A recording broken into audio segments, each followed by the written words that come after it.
Yo, yo, yo, what's going on with y'all? You know what I'm saying? It's your boy Convo with Marlo. I got a special guest with me here today. Who do I have the pleasure of being here with? Come on, it's your boy, it's Bars. Everyone calls me Barzine, everyone calls me Bars, Yes, sir. Owner of Afro Era, co-producer of The Gifted Gab, Okay. co-founder of Unlucky Art. And, that's really it. Yes, sir. First things first, before I dive into anything, I want to ask you, how you feeling? What's going on? Feeling good, man, holidays are close by, spending some time with the family, getting able to just keep doing what we're doing and keep our heads screwed on straight, so can't complain, alhamdulillah. Okay. You know what I'm saying? How are you in the winter? Because the winters here aren't normal. That -30 is supposed to be like this for a whole week. Bro, I think it's getting colder. Bro, I'm telling you, I was just telling my pops, I'm like, bro, it's crazy how like every winter it comes, but we're still surprised, Oh, like, it happens, but I was still surprised every winter. Mm-hmm. But it's just like, I ain't gonna lie, the like less sun gets to me because I'll be spending my time mostly in my shop, so I don't really see much sun. But I just try to make sure I'm like outside as much as possible because it's so easy to kind of just like want to just get and stay in. Once you get inside, you don't want to go back outside. Yep. Like it's like a disease. You don't want to step out once you stay in. And it's like, no matter how much layers you wear, you feel it. Bro, you my feel face it. was hurting when I walked. Even from that little walk to like my whip to, it was like, bro, my face was hurting. Every time I have a guest pull up to the crib, I always meet up with them outside, conversate with them, and walk in. My nigga, I felt the cold. I'm like, nah, bro, you're coming here. I see the door. I said, I ain't mad at you. That's the short. I said, nah, I ain't mad at you, bro. Bro, nah, because I literally stepped out. My door to my mailbox is like 8 steps away. Yeah. I didn't even get the mail. Bro, I'm telling you, I wouldn't either. I wouldn't either, bro. If I ain't got no reason, I don't got to step out. But it's crazy. But 2022, you know what I'm saying? We got, I think, less than a week, maybe a week and a half, something like that. Just about. I assume you've done a lot, you know what I'm saying? Catch me up from January, the beginning of 2022, up to right now. What goals did you set for yourself, and where you at currently? Did you hit all of them? Is there still ways to go? You know what I'm saying? What's going on? Well, goals are interesting because like we set our own goalposts, right? And the only real metric is like experience and completion. So throughout the year, like I opened my shop. I moved my shop from a kiosk to the store just less than a year ago. Yeah. So like now I'm trying to deal with the stresses of like dealing with brick and mortar and like customer service and just like having employees and like being more of less of a worker and more of a manager. So like a lot of my time goes into that. That's like, and it's hard to gauge because you got seasons. You got to ask yourself, okay, if my sales aren't like this for this month and it's not this month, am I doing something wrong? Or is it just people don't have money these times? There could be so many different factors. So you're just constantly challenging yourself and trying to find ways to just make sure you're staying afloat. On top of that, the business helps pay the bills, but and I love it because it's a black business. It's for black people, so all my interactions are with black people. I love that. But on top of that, this year I got to writing my first book, and we're just trying to I'm in the midst of finding a publisher right now and finding the right publishing house to get that done. And other than that, I've been helping my brother out with The Gifted Gab, as you already know. Of course. Podcast of his own, co-producer of that. And me and Alex, we also just stepped into a new realm together of in the film industry as well.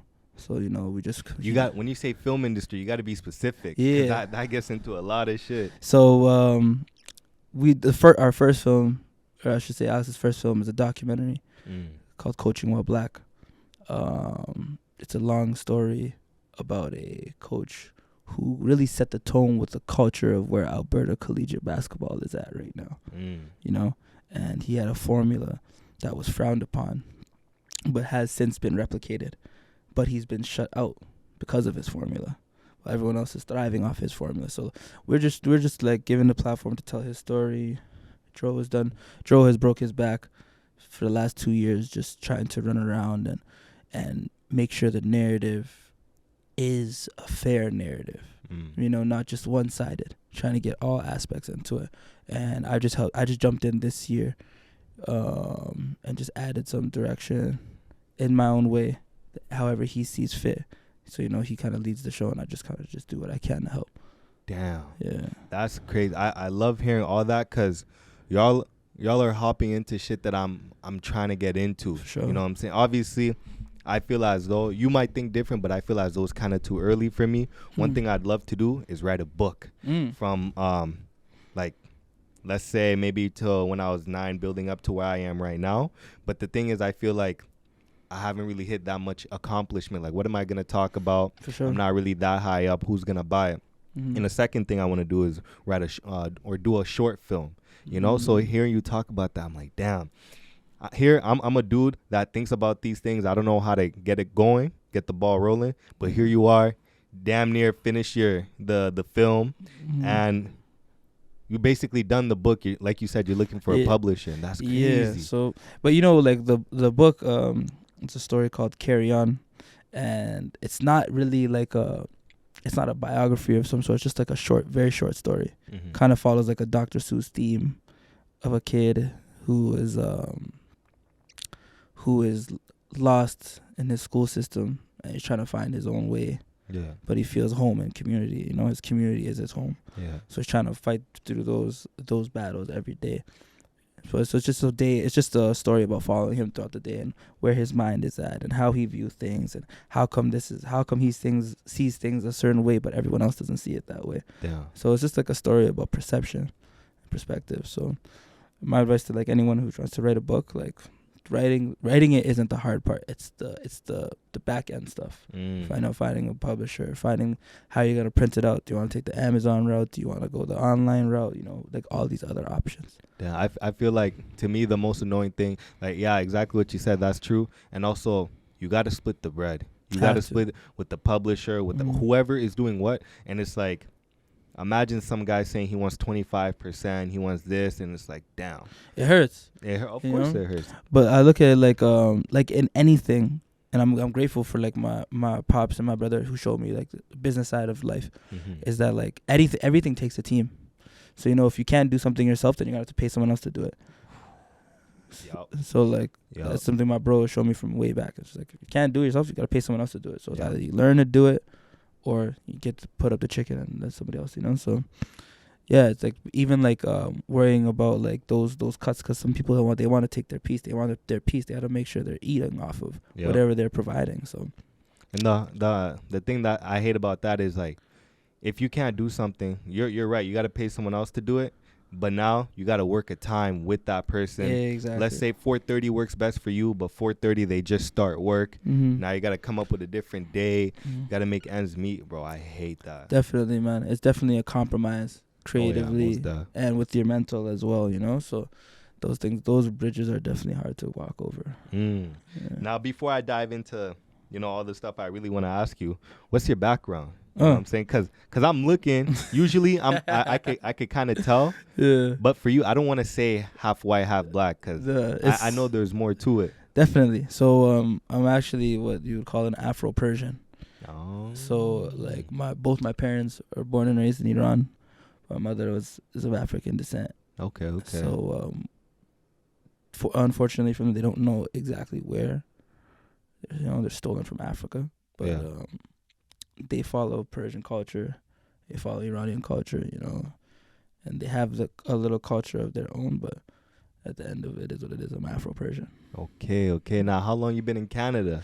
My whole life, fam. Born in Toronto. Yeah, born in Toronto. Yes, yo, that's what I was thinking, because I was like, how was Gifted Gab so connected with Toronto? Because I'm looking at the people that y'all have in the video, and you know, I don't know if it's just me, but you know, when you look at someone, you could kind of tell what city they from. 100%. I'm looking at it, I'm like, this does not look like an E-town, dude. It just, you know, and then as I do some more digging, they're all from the city. Yeah. You know, so I guess that's how y'all are so connected with everybody over there. Definitely. You know, Toronto's a small city, And it's a city with big dreams. Every time you meet somebody, they're doing something, and it might be something you've never heard before, or it might be something you have heard before, but like they might be really passionate about it. And it's like that's why I love being a part of the Gifted Gab. You know, seeing my brother, and shout out Andre Kelly too. They're just leaders. Yeah. In those voices of people who just want to do something for themselves. Wow. Yeah, so I'd love to be a part of that, you know? It's a blessing. Yes, sir. What made you come here? Why E-Town? Damn. Because, like, when people come here, you got to come here for work. Definitely. It got to be. Definitely. You know, I actually came here because my family was out here originally. I was playing ball at the time. I was on scholarship at universities. No way. But once COVID hit, you know, you have to start thinking about what life is. It had to force you to think about life after basketball, you know. And when you're young and you're playing and you're working out 8 to 10 hours a day, you're not really thinking about life outside of hoops. You're just thinking about, I gotta get it. I gotta find a way to get it. So once COVID hit, I got that time to just really think to myself like what I'm gonna do. And then I came to visit my brother. And I saw the family. My family was already here at that point. They were here for 2 years before that. Yeah. And then I just told myself I'd stop fighting what I've been fighting. That like business is in my blood, and it's time for me to, you know, like just do something about that. And then we just decided to open the kiosk mid-COVID.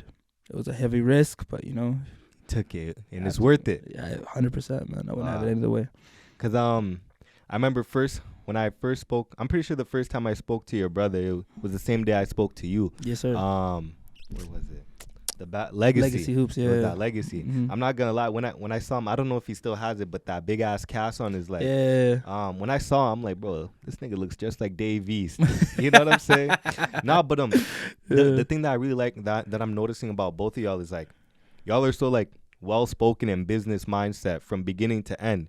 You know, every time I speak to him, some way, somehow the convo would turn into business, and it was the same thing with you. Yeah. You know? And I'm like, damn. And to know that y'all haven't actually, well, from what I was told from him, y'all haven't worked a 9 to 5 in a little bit, and y'all just been getting funded by the business that you created. That's crazy. That's crazy. That's a conversation worthy topic. Appreciate that, man. Yeah, man. Like,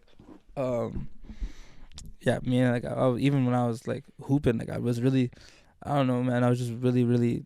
I always had like authoritative issues, you know, and like it might be an ego or a pride thing, but like I just had those issues where like I just didn't like being told what to do. It sounds very childish. But I'm the exact same way. The exact same way. My bad if I cut you off. I'm the exact same way. Like with where I work, do this. I need you to do that. I need it done by 2:00. I need this. I'm like, these niggas are lucky. I just won't slap this shit out of them. You know what I'm saying? It's just crazy. And the thing that makes it worse is when they call you over. I had this one white dude call me over. My guy did this. Yo, fam, you know, I'm like, no way. You know how crazy that is. No way. I can't make this up. On everything I love. When he did that, I did this.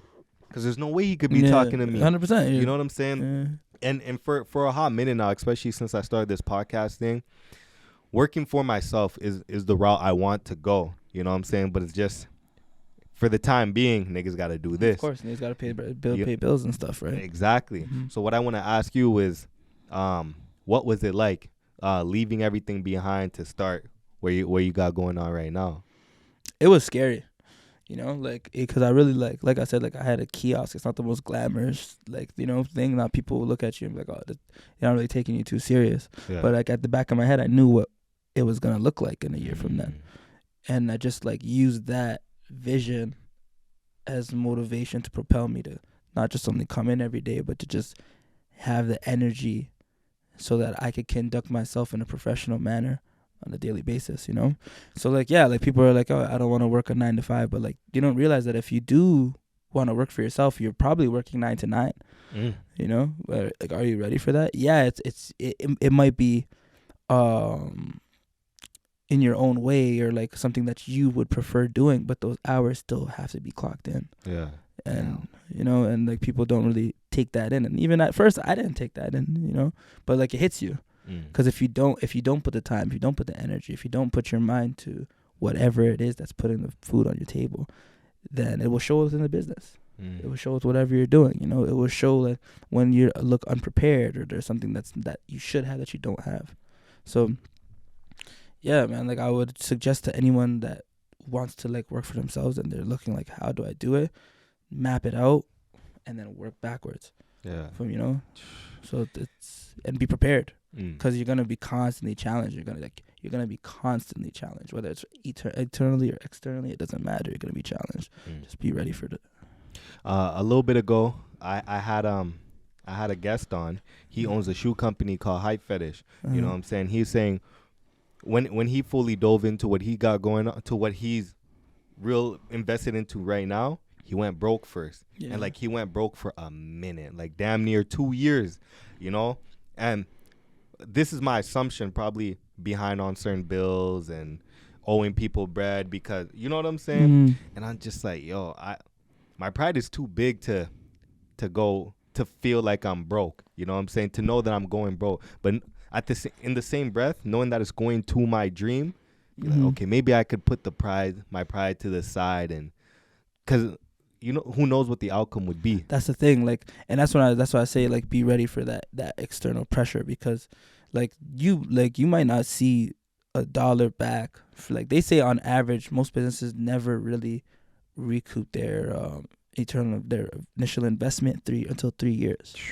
Right? So that doesn't mean that like you will have no chicken throughout the time. It just means that all that money that is coming in has to go back to paying something. Yeah. You know, like you have your loan debts, or you have like your business expenses, or whatever it is, your payments, or your crib, or your whip, all this other stuff. Like this has to fund, like these things have to be paid for. Yeah. So like you might not see any extra money on top of paying for those things for a minute, but are you willing to, you know, put your pride to the side and live a little more humbly for a few years just to see the fruits of your labor really sprout, you know? Yeah. So, yeah, like it's tough, you know, even like I said, for the first bit when I was in the kiosk, it wasn't doing crazy numbers, but I saw the potential, and people might have thought it was crazy if they saw my sheets and my paperwork, but nah, we just saw the motion, and we just did what we could to just pursue that. Yeah. We had to definitely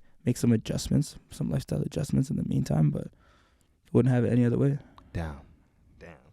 So the name Unlucky Bars, you know what I'm saying? Where that name come from? Are you an unlucky person? Like, you know what I'm saying? Do you drop bars? So you see, I got my Unlucky shirt on right here. Okay. Unlucky is our art collective. For me, my right hand, Darian. Shout out to Darian as well. And the name Unlucky just stemmed from it's a metaphor, I guess I could say. Well, you know, people, you think like you're down bad on your luck. You think that everything is kind of just not going your way. And I feel like Unlucky family, Unlucky Bars, and Darian as well, we just represent like fighting back and taking back that power. You know, so just like doing whatever you can and like embracing whatever your journey is. So like Unlucky, and I always use the term unlucky because I coined from my number when I was hooping. It's 13.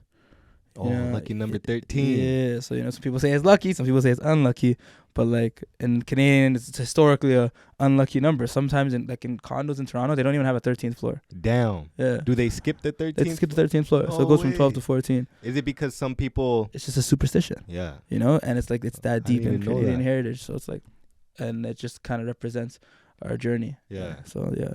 So you said back then, a few years back, you was a hooper. You know what I'm saying?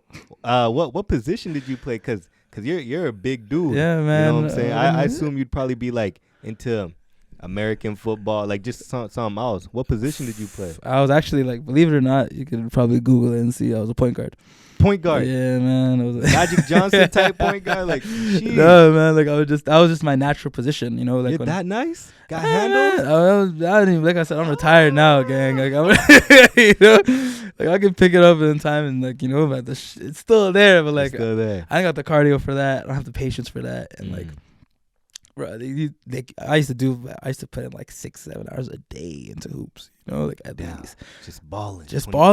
Yeah, like, bro, even in Ramadan, I would spend my days in the gym. Sheesh. You know, like, just like, even while I'm fasting, I'm not even breaking fast. I just go take a nap instead of getting water, you know, just like in between workouts and stuff. But yeah, like that was a lifetime. It feels like a lifetime ago, but it's only like 3 years ago. You know? Yeah. Oh wow. And within that amount of time, did you ever expect yourself to like have your own business spot? You know what I'm saying? Like 2-3 years ago back then, where did you think you would be 2-3 years now? You know what, fam? If you would have asked me when those times when I had the ball in my hand, what I would be doing, I would have said, hopefully I'll be signing a contract back home. Yeah. You know, using my passport to try to play as much years as I can. But you know, I always was deemed like an outside the box thinker. So I didn't really see myself running my own biz, but I got survival instincts. I knew I'd always be okay. You know? I like that. So like I always knew you could just throw me in the jungle and I'll find a way. Like, Lion-hearted. You know? So yeah. So that's always I was never really worried about like, oh, what's gonna happen. Just like, you know, there might have been like in the moments some critical thinking, but never really worried. Yeah. Damn.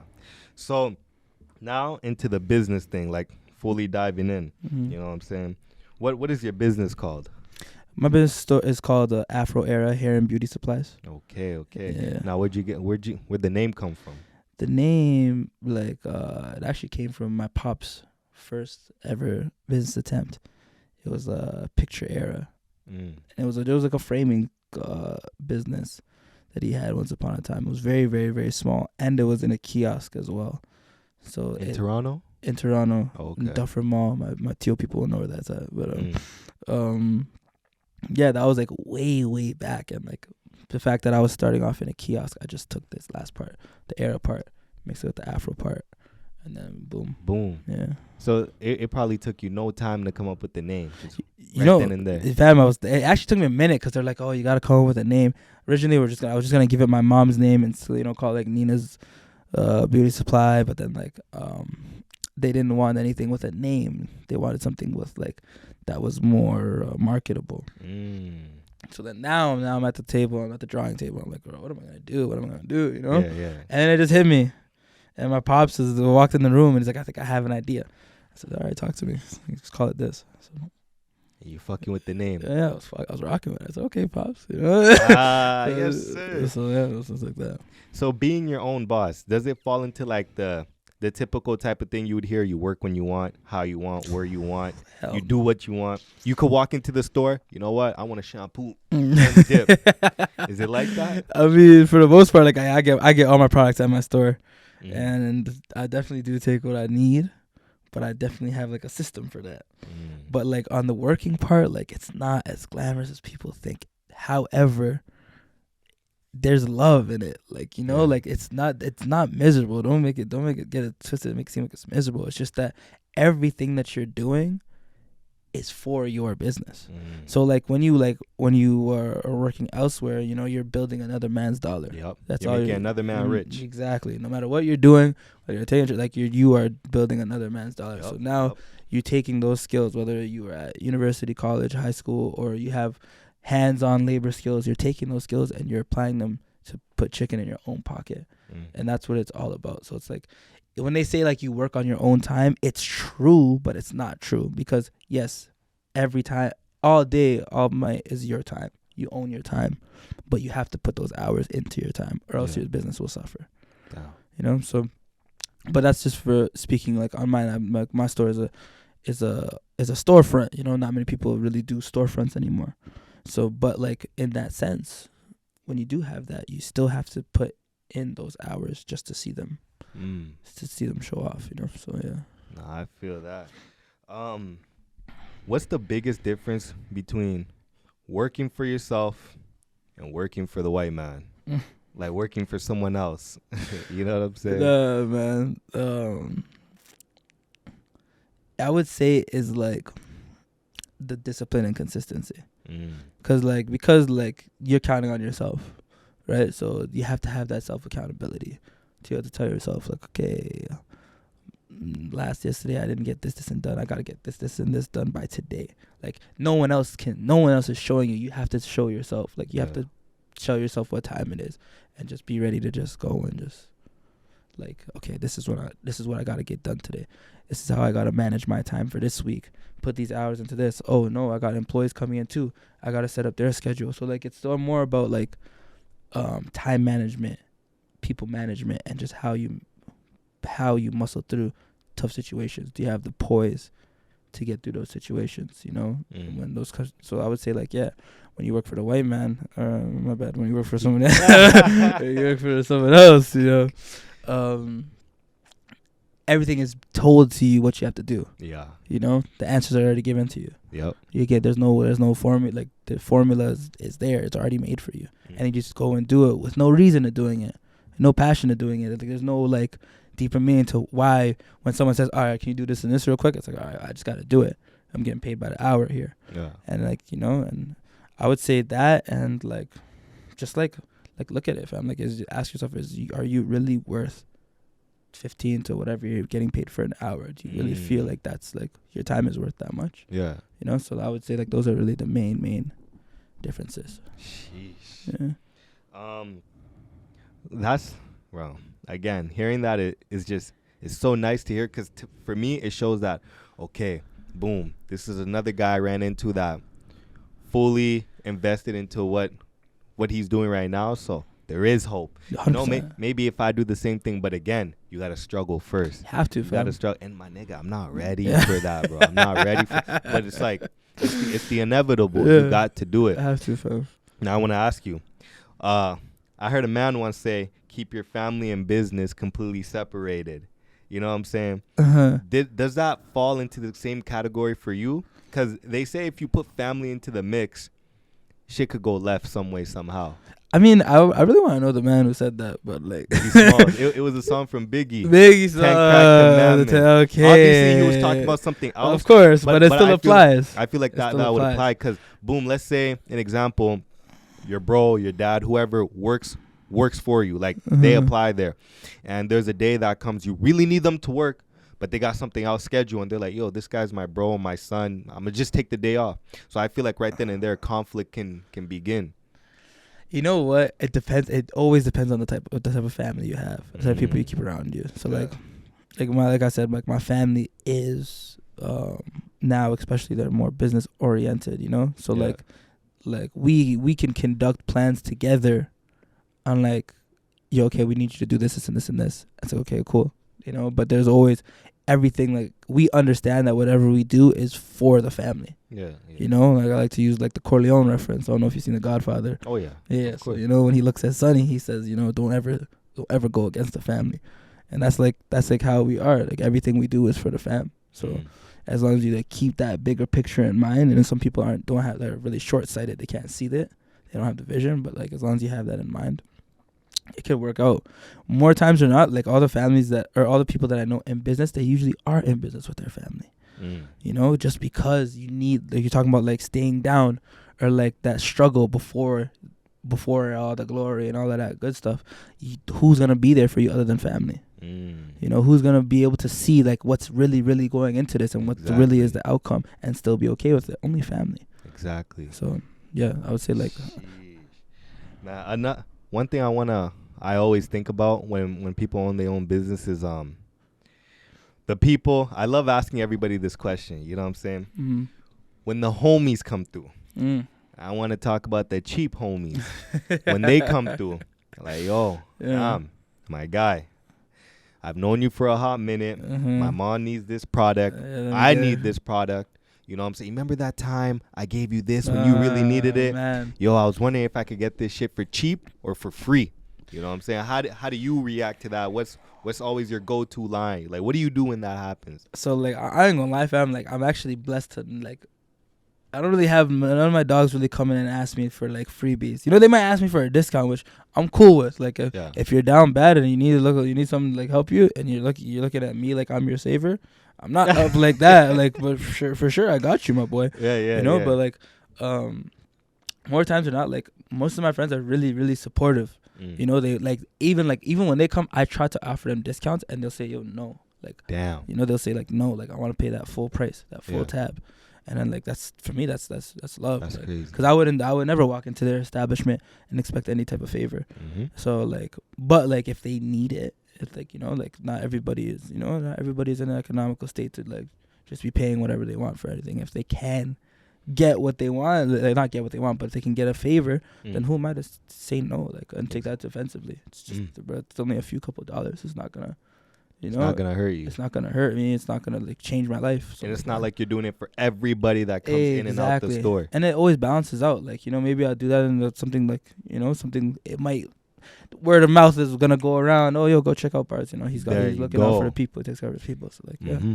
So I'm not really pressed about that. And look, like I said, I don't really have friends who come in and ask for that. I do have a couple friends who ask for like, you know, like when we do braids in my store, they're like, yo, can you like line it up? Da-da-da. Like, of course. I understand because in the black community, we're not used to paying to get our hair done. Yeah. You know, we're used to like going to the auntie's house or like going down the street in the hood to like to one of the girls' crib, would just be braiding and maybe buying her food and then that's it, right? Yeah. So like I get that, but like we gotta eat too. Oh, of course. So I feel that. So yeah. With some of the employees that work at your spot, are they older, younger, around the same age? They're generally younger than I am. I had a few before that was like a little bit older, but like sometimes they take it a little personally when somebody my age is telling them what to do. That was dead what I was just about to ask you. I was gonna ask you. You know what I'm saying? Obviously, you're on a great path. You got something good going on. You probably have you have something really good. That's, you know what I'm saying? What I really want to ask is when someone comes and apply for your spot, you know what I'm saying? Maybe 40, 50, your parents' age, your grandparents' age, whatever the case may be. How do they feel knowing that their boss is like, yo, hold on, I'm 50-something years old. This guy's like 26, 27. Yeah. You know what I'm saying? I don't, you know, what's the reaction like with that? How does that go down? It's crazy because like I had this one woman. Came into my store and she was looking for work, and this is like I'm lucky because I actually was able to like I was actually a manager at the Bay for a little bit when I was in Calgary, so I'm used to conducting interviews. You know, that's like when I was like 18, 19, but like I still know what it's like to like what you're looking for when you're conducting an interview. You know, that you're trying to see what type of kind of person you're dealing with. So like when I interviewed said person, I can feel the hostility and, you know, just a little bit right away. Yeah, right away. You can feel it because like they, you know, they feel a type of way when they see someone, like especially if they see someone looks like themselves or they don't. You know, like if I was like, luckily we don't really have white employees in my store. It's a black beauty store. Yeah. But like if I were to, I already know that they would be sick to their stomach taking orders from a dude like me. You know, I walk in with ripped jeans and a varsity, like, you know, they don't, and then you have to listen to what I do because I'm cutting your check. So I know that might hurt. So like, it might hurt your ego a little bit, but like, we all got the same end goal at the end of the day. Yeah. You know, and I tried my hardest to make it less transactional and more as humanly as possibly as I can. But sometimes, like people, like I said, people just have that animosity. It's hard, and it's like usually it's nothing to do with you. It's always like it's from their own, from their own little insecurities. But like, and especially a lot of people are just used to having a boss older than them. You know what I'm saying? Definitely not looking like them. Yeah, 100%. You know what I'm saying? So, because I'm not gonna. Obviously, for me, I guess it'd be different because I'm assuming we're in the same age group, and if I saw you being my boss, I'm like, yes, bro, we're chilling. We're chilling. You know, like I'm not gonna be present. You know, that's how I used to be when I was working like in whatever industry. You see somebody and you off of the way they look, you're like, okay, we're good. Nah, but I get it too because a lot of people are like, damn, I went through all this shit in my lifetime just to be told by a kid, a kid. You know what I'm saying? But what a lot of people fail to see is, okay, what did this kid do to get to this point? How is he here? How can I learn from him? A lot of people don't want to learn from a kid because they feel like me learning from a kid is me moving backwards, which is so crazy to me because like, bro, I feel like you can learn from anybody, bro, even babies. But I was really about to say like children, like literally, like maybe not like you know, infants, but even them, like you can learn from like a child who's like 7 or 8. You can learn from their ignorance. You know, like you can you see how free they are. They don't have a clue what's going on in the world. It's beautiful to see. So like for you to not allow yourself to want to learn from anyone and like say I can't learn from this person because of this and this or this and that or it's like you are doing yourself a huge disservice because they might have something that you might have never experienced before. You People know, are ignorant. You know? It's ignorant at its finest. But I mean, in a world like this, you can't play both sides. You can't be on the fence. But at the same time, I see both sides. I see the side as just like me, bro. I understand how it looks, but you're here for the same reason I'm here. You're here to make bread. 100%. But I understand the other side. Like, I'm old enough to be your dad, and you're bossing me around. It just looks funny. You know what I'm saying? Like, imagine a kid comes into the store and is talking to that older person, assuming that person's the manager. And he's like, hold on, let me go get my manager. And like you said, a dude comes out with a varsity jacket, ripped jeans, you know? But, you know, it's kind of crazy because, like, I try to tell people that, like, we're not, like, don't look at me as your boss or this and this. Like, and I'm not going to sit there use the cliche, like, look at me as your friend. No, but we are people who need each other to get the common goal completed, you know? Yeah. And once you look at it like that, it's like, okay, well, like, you know, you might have the formula on how to deal with these scenarios, and I might have the formula for how to deal with these scenarios. So when we come together, we're just trying to tackle the common goal. So, like, I use that with my employees, and, like, it's helped up to this far. And it's a learning curve, you know, as you go, you learn. Oh, and we've had scenarios like, just like you said, like, kids come in and they, like, you know, they come into my shop because we're right by the high school, and they're like, yo, like, how come you work here? I said, I'm not working here. This is my shop. And they're like, oh, that's how I know. They're like, oh, say a word. Like, I thought you were like 18, 19, bro. I said, chill, bro. You know, I'm growing out here, but yeah. Nah, I feel that. Damn. Now another thing I want to ask you. There's been a lot of, how do I say it? A lot of dumb shit going around in the city. You know what I'm saying? Have you had to deal with any theft situations? You know what I'm saying? Not really. Nothing like that. No, like, you know, I've installed, like, we got cameras and stuff, and you know, cameras don't stop. They don't stop people, nobody. But you know, like, my store is pinch, very small, so, like, you can't really do much without being seen. 1, 2, I have it, like, I don't walk in, like, people don't walk in and they don't feel judged in my store. I make sure that's a thing, you know, like, I don't care what you look like you're coming to shop, and I will treat you as such with respect. So, you know, I've had I wouldn't say a customer, I had someone come in and they looked like they're about to steal, but I'm right there. I'm like, hey, like, come on, like, don't make me do this. No, the thing is, what you got to know is how you look too. Yeah, that's definitely. You're not a small guy. 100%. Like, I tell security all the time, like, I'm my own security. Cause if someone tries me, I'm not calling y'all. Like, y'all are gonna be too late. I'm chasing, too late. Running them down. Like, if I got to, I got to. But, like, on top, like, really, it's just like, I think, like, what my appearance has to do with it. I think the way we treat our folks has to do with it, and I think the fact that we're, like, one of the only black beauty stores in a mall that is, like, of our demographics. Definitely. Why would you want to steal from us? Now, I already know what type of answer I'm gonna get when I ask this, but I'm gonna just ask it to ask it. When you get you get someone of no color, you get a white person, just whatever, and they come in with braids, they come in with whatever they want to look like. I wouldn't even say look like, but they like to follow the African American culture. You know what I'm saying? Do you have products that works for them too? Can this work for everybody, or is this more for people that look like you and I? You know what? So the difficult thing about, like, our hair and dealing with our hair is, like, we have so much differences. You know, our shit literally defies gravity. You know, so we have, like, things to just, whether it's people who hate their hair, they want to straighten it. Some people who naturally, you know, you have some, like, East African people who have natural straight, like, thick, almost like Indian like hair. Yeah. You know, so, like, I have, like, a product that caters to all hair types, but it is in favor of black folks. You know, so, like, but at the end of the day, like, you know, I have your basic little argan oil, shampoo, stuff like that anyone can really use, or, like, mane and tail. Some people have really, really straight hair. I recommend that product because it helps with the fullness of your hair. You know, so, like, but like I said, we're catered to black folks, but we have products for everybody. Nah, I like that. You Yeah. making sure you hit all Yeah, angles. exactly. You know what I'm saying? Yeah.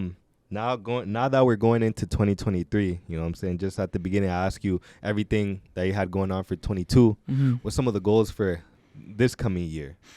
You know, a great question. Definitely trying to do have some more activity for our art collective at Unlucky. You know, looking to host our first gallery this year. Yeah. And hopefully in Edmonton. And go from there and build the foundation of that. Whilst being more involved in Gamble Lab Film Productions, which is my brother's film company, and just trying to use like my whatever skills that I have that can help there. I'm just trying to be involved with that as much as possible. Other than that, it's just like, you know, keep the business afloat, you know, make sure my mom and my pops get to stay at home and just kick up and just chill while we just do what we gotta do. Jeez. You know, I'm just trying to just do more for my family at this point. You know? I like that. Yeah.